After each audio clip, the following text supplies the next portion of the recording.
Olá, tudo bem? Hoje vamos falar um pouquinho mais de processo civil, tá? Vamos entrar na teoria das provas, tá? Na verdade, a gente vai aprofundar em cada prova de per si, tá? Então, cada aula que vai se suceder, tá? Cada videozinho eu vou falar de uma prova específica, ou de um detalhe de uma prova em específico, tá? A ideia aqui, lembrando, tá? Só fazendo um pequeno remember aqui de como funciona essa questão do processo, é que as partes, em um determinado momento, elas devem apresentar as provas que elas pretendem no processo. Então, elas têm que indicar para o juízo quais são os fatos controvertidos, ou seja, sobre o que a lide ainda versa, tá? O que ainda não foi resolvido, e elas têm que indicar as provas que pretendem produzir, ou seja, como que elas vão demonstrar o direito delas. Lembrando daquela regrinha lá do 373, tá? A regrinha 373 que distribui o ônus da prova, fatos constitutivos para o autor, fatos modificativos, impeditivos ou extintivos do direito do autor cabem ao réu, tá? Então essa distribuição de ônus da prova, ela vem justamente para poder falar quem tem que provar o quê. Quem deve se desincumbir do quê? Ah, aquela batata quente, fica pulando para lá e para cá, para lá e para cá, tá? Ótimo. Então vamos lá. Aí, a partir desse momento que a gente tem o ônus de cada um, o que cada um deve provar, existem meios, tá? Ou formas de realizar essa prova. Qual que é a ideia aqui, tá? Que na verdade o processo civil, assim como qualquer outro ramo do processo, ele traz uma grande variedade de meios de prova. Cada meio de prova tem um objetivo em si, ou tem uma forma de atuar diferente, tá? O documento, por exemplo, ele vem com uma frieza um pouco maior, um depoimento de testemunha, ele traz aquela apreensão de sentidos, tá? Ele é muito sensorial, o depoimento de testemunha. Em compensação, é uma prova um pouco mais corruptível no sentido de que os sentidos podem falhar. É no mesmo ponto que ajuda, atrapalha. O documento já tem uma frieza que às vezes falta, tá? Para a gente poder identificar a intenção de alguma coisa. Imagina que eu tenho um contrato, por exemplo, leio aquele contrato, só que eu não sei bem a intenção das partes. Quem que vai me trazer a intenção? Se for uma testemunha, talvez, ou o próprio depoimento de uma das partes. Então, são inúmeros meios de prova, tá? O código ele é bem vasto nas provas, então, de uma certa forma, a gente consegue perceber que é um ponto-chave no processo. É um ponto central que a gente precisa analisar, são justamente esses meios de prova, tá? As formas de como demonstrar o direito, como o juiz vai alcançar a verdade dos fatos, tá? O juiz simplesmente não ouve as partes e fala, olha, eu acho que você tem razão, meu amigo. Ah, você tá mentindo, você tem cara de mentiroso.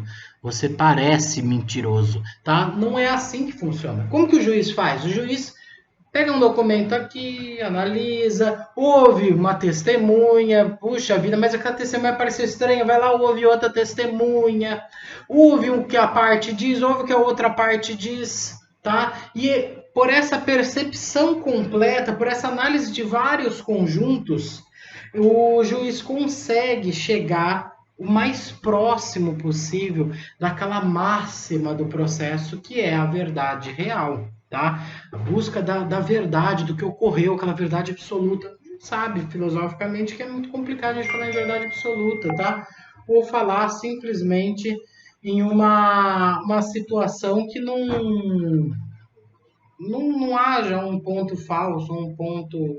Na verdade, qual que é a grande questão aqui? A verdade real, ela busca ao máximo o que aconteceu, tá?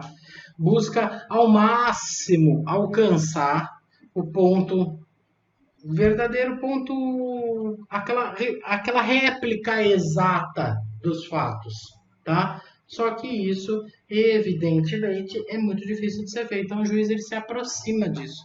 Entendam que a busca da verdade real, ela vem como um parâmetro, tá? Então, o juiz busca encontrar a verdade, tá? Dentro do possível. Tudo bem? Perfeito. Isso é um princípio, tá, gente? Então, não se esqueça da verdade real. Aí, o primeiro meio de prova que a gente vai analisar, tá? Que a gente vai comentar, é justamente o depoimento pessoal. Então vamos para uma definição curta aqui de depoimento pessoal. Depoimento pessoal é o meio de prova, olha a natureza jurídica aí, é o meio de prova requerido por uma parte, tá? Consistente na oitiva ou no depoimento da outra parte, tá? Então uma parte pede o depoimento, ou requer o depoimento da outra parte, tá? Objetivando justamente que essa outra parte confesse. Então, o objetivo central aqui é obter a confissão, tá? A ideia do depoimento pessoal é que eu não vou pedir para ser ouvido, vou pedir para ouvir a outra parte. Eu vou pedir para ouvir a outra parte para que a outra parte se enrole, para que a outra parte não tenha como manter aquela argumentação defensiva dela, para que ela chegue na frente do juiz e fale, olha, realmente ele fez o pagamento, ou olha, realmente eu devo, tá? Então a ideia é que a parte confesse, a parte contrária confesse, tá? E dentro disso, o juiz vai chamar as partes para depor, se ele verificar que é necessário. Então, ele vai depender de uma provocação. As partes vão provocar o juiz. Olha, eu quero ouvir a parte contrária.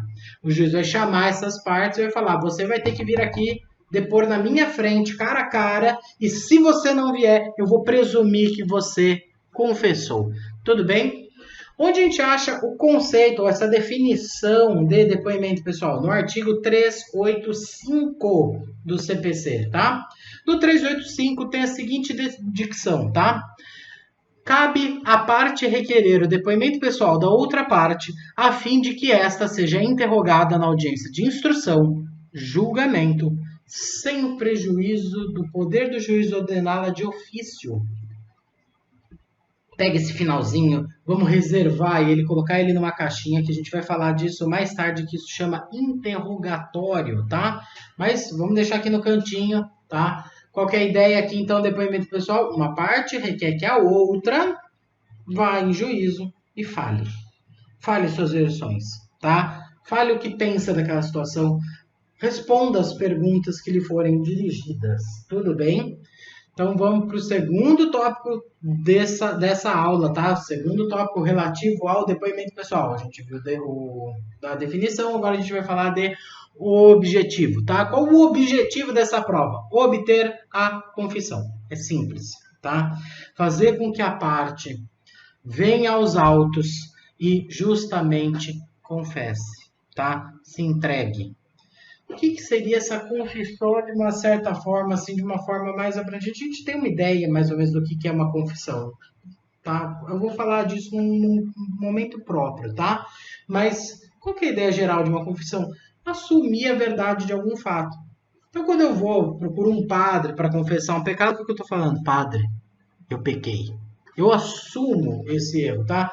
Ou se eu cometi um crime, que seria confessar esse crime? Seria assumir a autoria desse crime, assumir que eu cometi aquele crime, tá? No civil, por exemplo, assumir a prática de um ato ilícito. Eu realmente estava em alta velocidade, estava dirigindo e falando ao celular, tá? Coisas comuns. Eu traí, tá? São coisas que podem acontecer. Às vezes, dentro de uma alegação de um dano moral, por exemplo, por uma traição, o marido simplesmente vai lá e fala, eu traí. Ou a mulher vai e fala, eu traí, tá? Isso pode acontecer também. Normalmente, a confissão ela é mais interessante em questões contratuais, tá? Como confessar a existência de um vínculo contratual, ou até mesmo confessar a inadimplência contratual ou a responsabilidade civil, tá? A gente vê com bastante frequência isso. Então, qual o objetivo do depoimento pessoal? Alcançar a confissão. Fora isso, para que ele serve? Para contribuir com o processo, tá? Vamos pensar o seguinte. Eu sou autor de um processo que fiz um requerimento para o juiz para que ele ouvisse a parte contrária. A parte contrária foi lá, sentou lá no seu banquinho, foi excelência, não fui eu, não fiz isso, não fiz tal coisa, eu tô certo, certo? E não confessou. Fiadão, não confessou. E agora o que eu faço? Posso levantar e dar uns tapas nele? Não dá, gente, para fazer um exercício arbitrário das próprias razões. Não vou levantar e dar uns tapas nele. O que eu posso fazer? Nada. Eu posso simplesmente aguardar terminar o depoimento, fazer, logicamente, minhas perguntas para tentar forçar essa confissão.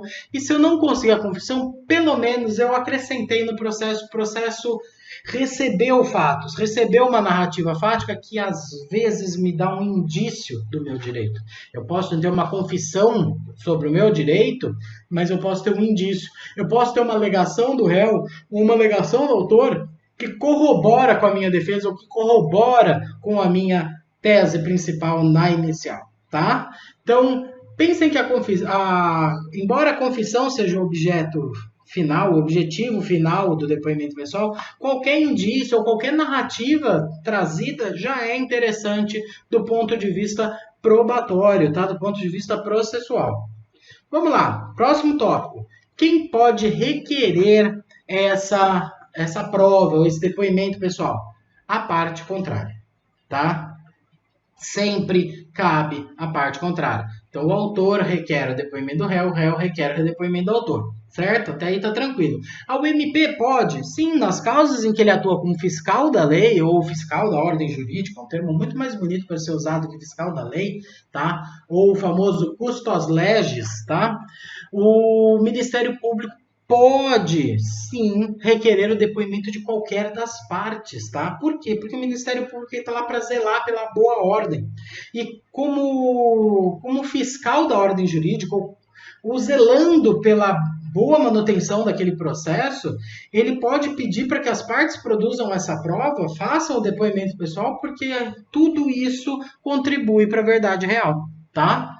Então, MP, como custos legis, pode sim requerer o depoimento pessoal de qualquer uma das partes. Aí, se ele estiver atuando como substituto processual, ou seja, representando um menor, representando toda a sociedade, aí fica mais fácil ainda, porque aí ele é parte. Tudo bem? Então, as partes podem requerer com relação à parte contrária, tá? E o MP, como custos legis, nas duas partes, ao mesmo tempo, tá? Ótimo, maravilha. Então, vamos lá.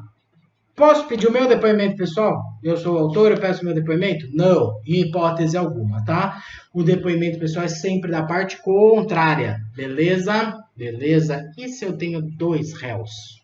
E um réu que ouviu o outro? Pode. Entendo que sim, tá? É uma posição particular, tá? Já existe, na verdade, uma celeuma com relação a isso.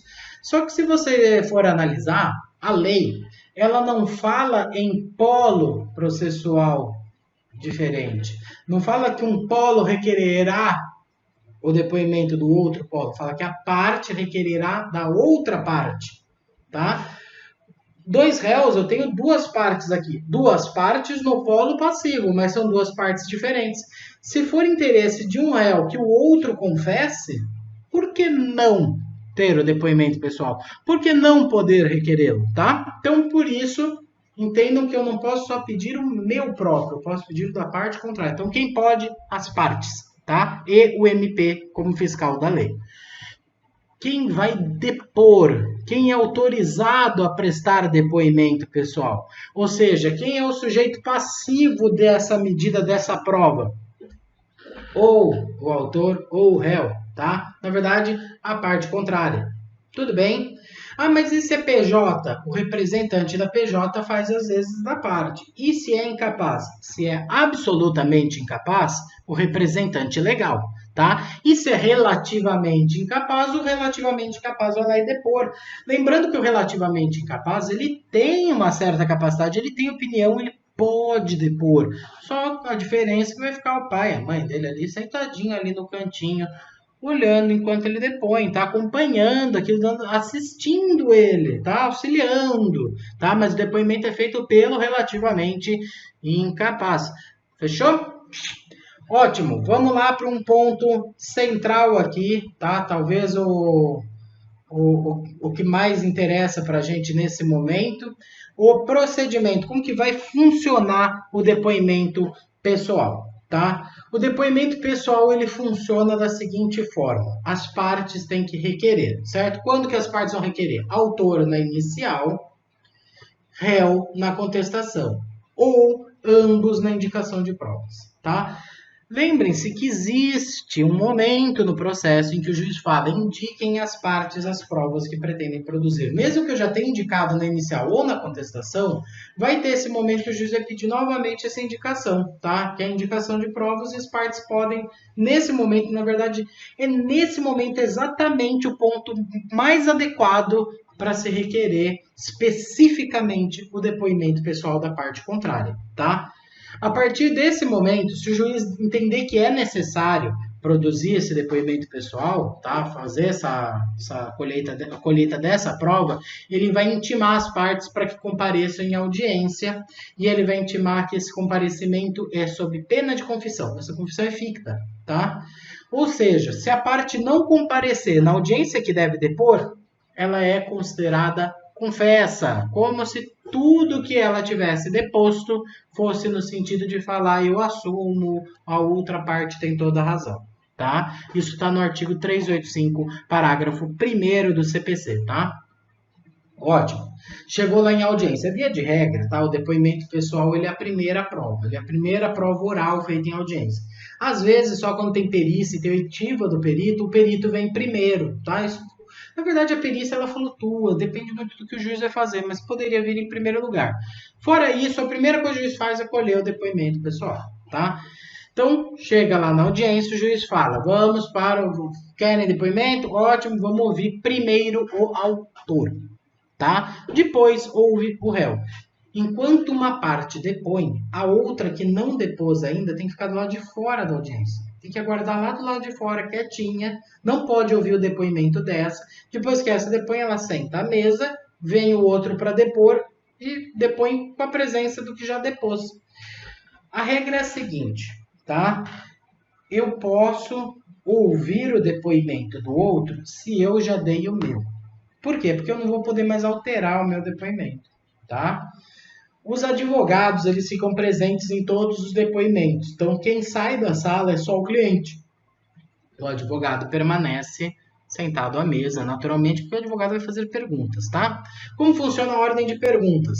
Primeiro o juiz pergunta, depois o advogado da parte que contrária ao depoente, tá? Então, se o autor está depondo, o advogado do réu. Se o réu está depondo, o advogado do autor, tá? Lembrando que o juiz pode, na verdade, fazer perguntas a qualquer momento, aí ele cabe toda a direção do processo, toda a condução da audiência, tá? Então, a qualquer momento, o juiz pode fazer perguntas. Tudo bem? É bem tranquilo, tá? Fora isso, terminou de depor, muito obrigado, sente-se à mesa, beleza? O juiz faz várias perguntas, a parte faz várias perguntas, tá? E tem que ter resposta. Já vou chegar nesse ponto. Lá em cima, lá no comecinho dessa aula, eu falei para vocês da questão do juiz determinar o depoimento. Então tem uma diferença entre depoimento e interrogatório. Interrogatório é aquele determinado pelo juiz e ele pode ser feito a qualquer momento do processo. Ah, professor, mas já teve depoimento e ainda assim o juiz quer fazer interrogatório. Pode? Pode. Por quê? Porque o interrogatório é diferente do depoimento pessoal. No depoimento pessoal, tá? A parte vai lá, a requerimento da parte contrária, presta o seu depoimento sob pena de confissão ou com o objetivo da parte contrária obter a confissão dela, tá? No interrogatório, não. O interrogatório funciona numa sistemática diferente. O interrogatório, o juiz ele quer um esclarecimento. Ele quer que a parte vá lá e tire dúvidas dele, bata um papo, para que ele possa entender melhor a situação do processo, tá? O objetivo do interrogatório não é a confissão, é um esclarecimento, tá? Essa é a diferença substancial. O juiz marca uma audiência para interrogatório. Se a parte não quiser comparecer, ela pode não comparecer? Pode. Não vai ser confessa, tá? Só que dependendo do esclarecimento que o juiz queira, era bom que a parte estivesse lá, porque às vezes é aquele esclarecimento que é a diferença entre ela ganhar ou perder. Às vezes o juiz só precisa ouvir uma coisinha da parte para dar tudo o que ela quer e ela não comparece. O que o juiz faz? Não dá o que ela quer. Tá? Por quê? Porque ele não tem outra opção. Ele precisava daquele esclarecimento-chave, tá? Então, é sempre importante que haja o comparecimento da parte do interrogatório, tá? Sempre importante. A não ser que você verifique, naquele caso específico, o comparecimento pode ser prejudicial, mas via de regra nocível não é, tá? Ótimo, perfeito. Vamos para o próximo tópico. Recusa em depor. Vamos voltar lá para o depoimento pessoal. Vamos entender o seguinte. No processo crime, via de regra, na verdade, no processo crime, a gente não precisa depor. Vai lá, o cliente vai ser interrogado pelo juiz interrogatório no processo crime, tá? E o juiz faz as perguntas e a pessoa, o acusado, no caso, fica mudo. Nesse momento que ele silencia, o que ele está fazendo? Nada. Ele está quieto, tá? Ele não está nem conversando, nem dizendo o contrário. Ele está mudo, tá? Ele simplesmente está quieto. Nocível não tem essa opção, tá? Entendam que nocível, a parte ela é obrigada a depor. A partir do momento que o juiz fala, defira o depoimento pessoal, venha sentar aqui do meu lado para depor, e ele faz uma pergunta, a parte tem que responder. Aí se a parte aplica uma evasiva, se o juiz perceber que está aplicando evasiva, ele vai aplicar uma confissão naquela parte, ele vai declarar isso na sentença, que a parte apresentou evasivas, tá? E nesse momento ele vai dar a confissão, tá? Isso está no artigo 386 do Código de Processo Civil, tá? Eu convido vocês à leitura. É muito importante que vocês acompanhem o conteúdo com o código na mão, tá? O artigo 386, ele fala o seguinte: quando a parte, sem motivo justificado, deixar de responder ao que lhe for perguntado ou empregar evasivas, o juiz, apreciando as demais circunstâncias e os elementos de prova, declarará em sentença se houver recusa de depor. E o que significa isso? Que ele declara que houve recusa de depor. Significa confissão. Beleza? Perfeito! O último ponto, só para a gente encerrar e ficar super feliz, porque a gente sabe tudo de depoimento pessoal, a gente manda muito no depoimento pessoal, é aquele rol de pessoas, ou aqueles pontos que desobrigam o depoente de falar ou de prestar o seu depoimento. É o rol que está no artigo 388, tá? Um artigo bem interessante.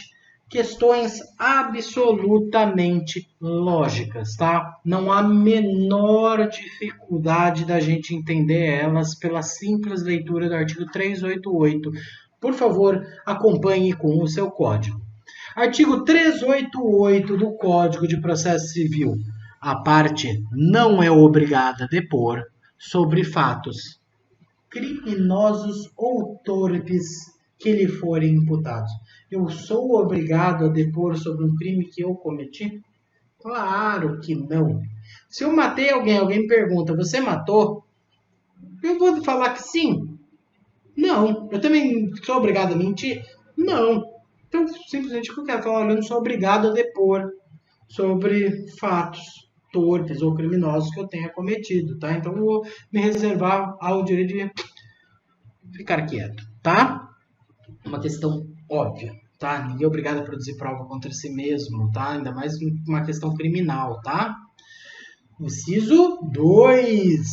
A cujo respeito por estado ou profissão deva guardar sigilo. Ótimo, eu vou lá, sento com o meu psicólogo e confesso para o meu psicólogo algum problema, sei lá, conjugal, ou então algum crime que eu tenha cometido, por exemplo. Alguma coisa, algum desvio de personalidade, uma improbidade que eu tenha praticado dentro do meu emprego, alguma coisa do gênero, certo? Esse psicólogo ele tem um dever profissional de sigilo. Tá? Então, se o juiz chamar esse psicólogo para depor, o psicólogo não é obrigado a depor sobre o que está protegido no sigilo. Na verdade, o psicólogo não deve depor, tá? Ele não deve violar o sigilo. Um padre não deve violar o sigilo da confissão, tá? Eu vou lá, me confesso para o padre, falo um monte de coisa lá para o padre não é obrigado a depor sobre aquilo, não precisa falar sobre aquilo em juízo, tudo bem? Ele deve guardar sigilo, tá? Inciso 3. Acerca dos quais não possa responder sem desonra própria, de seu cônjuge, ou de seu companheiro, ou de parente em grau sucessivo, tá? Qual que é a ideia aqui, tá? Eu não posso depor, eu não sou obrigado a depor de nada que cause vergonha para mim ou para minha família, tá? Nenhum fato vexatório para mim ou para minha família. Tudo bem? Inciso 4 é a mesma coisa do inciso 3, tá? Só que com relação a perigo de vida. Eu não preciso depor de nada que coloque minha família em um risco de vida. Imagine, por exemplo, que eu vá depor contra alguém de uma facção criminosa que está me ameaçando, eu vou lá e falo, excelência, posso depor sobre isso? Porque minha família corre risco de vida se eu der o meu depoimento. Então, eu vou ficar calado. Beleza? Beleza. Todas essas exceções, estamos no direito, tá? O direito sempre traz pra gente os dependes e as exceções das exceções, o que é mais incrível de tudo. São 4 exceções que o Código traz no 388 e no parágrafo 1º ele traz uma exceção da exceção, tá? O que é exceção da exceção? Todas essas exceções não se aplicam se a ação for de Estado e família. O que significa isso? Estou fazendo um divórcio, por exemplo, e nesse divórcio se discute a questão do dano moral. E o psicólogo lá de uma das partes sabe que o outro traiu, por exemplo. Ou então tem maus tratos com uma criança e o psicólogo que acompanha descobriu os maus tratos que a criança confessou e o próprio pai que maltratou a criança acabou confessando para ele. Esse psicólogo fica liberado do dever de sigilo, tá? E ele pode, nesse caso, ele deve depor. Entenda que isso vai ocorrer diante de uma ordem judicial. Não é porque a ação é de Estado que o psicólogo ou aquele que tem um dever de sigilo ou qualquer outro inciso, tá? Permita uma licença para falar o que quer. Tá? Não é uma autorização para falar o que quer, não é uma autorização para depor. Isso depende do juiz falar, olha, é uma ação de família e você deve depor sobre isso. A partir desse momento, ele retira a obrigatoriedade do sigilo ou a obrigatoriedade de não depor, tá? Ou a proteção do não depor e passa a tornar obrigatório o depoimento. Certo? Bom, então, marcando aí, só para a gente concluir tudo, depoimento pessoal meio de prova, em que uma parte pede para outra depor para obter a confissão, certo? Utilizem o depoimento pessoal a favor do cliente de vocês, tá? Tomem cuidado com o depoimento pessoal. Quando você insiste no depoimento pessoal de uma parte, o juiz, por uma questão de preservação do contraditório, preservação da isonomia, via de regra, ouve o seu cliente também, tá? Então, se você tem receio do que o seu cliente pode falar em depoimento, às vezes é estratégico não insistir no depoimento da parte contrária. Tudo bem? Claro que o juiz pode deferir uma parte e não deferir a outra, mas via de regra, na prática, eles ouvem os dois. Fechou? Bom, gente, por hoje é só, tá? A gente já encerra e até a próxima!